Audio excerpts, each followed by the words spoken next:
Tez-tez cips yeyən uşaqlarda hansı problemlər yaranır? 1.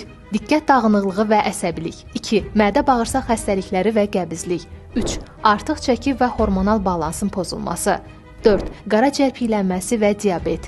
5. İştahsızlıq, yəni evdə bişən sağlam qidaları yeməmək istəyi. Çünki cipsinin tərkibinə vurulan dadlandırıcı maddələr uşaqda asıllıq yaradır. Ev yeməkləri onlara dadsız gəlir. İştahsızlıq isə təbii ki, özü ilə bərabər xəstəliklər gətirir. Sağlam qida yeməyən uşaq necə sağlam ola bilər? Özünüz də fikirləşin. Nəinki cipsi, övladınıza tez-tez verdiyiniz makaronlar, şirniyyatlar, şirələr, fast foodlar onlarda qidalara qarşı iştahsızlıq yaradır. Əgər övladınızda iştahsızlıqla bağlı problem varsa, bu problemi trimetavit şərbəti ilə aradan qaldıra bilərsiniz. Trimetavit tərkibində olan siproheptadin hesabını iştahı yaxşılaşdırır. Bildirim ki, siproheptadin maddəsi təhlükəsiz və sınanmışdır. Bu maddə baş beyin səviyyəsində iştah mərkəzini oyadaraq 30 dəqiqədən sonra uşağın acmasına səbəb olur. Tərkibindəki B qrup vitaminləri maddələr mübadiləsini sürətləndirir, qan yarama prosesinə dəstək olur, sinir sisteminin fəaliyyətini yaxşılaşdırır, düşünmə, qavrama və yaddaşa da müsbət təsir göstərir. Bildirim ki, trimetavit şərbətini həkim və əczaçıların tövsiyəsi ilə bütün apteklərdən əldə edə bilərsiniz.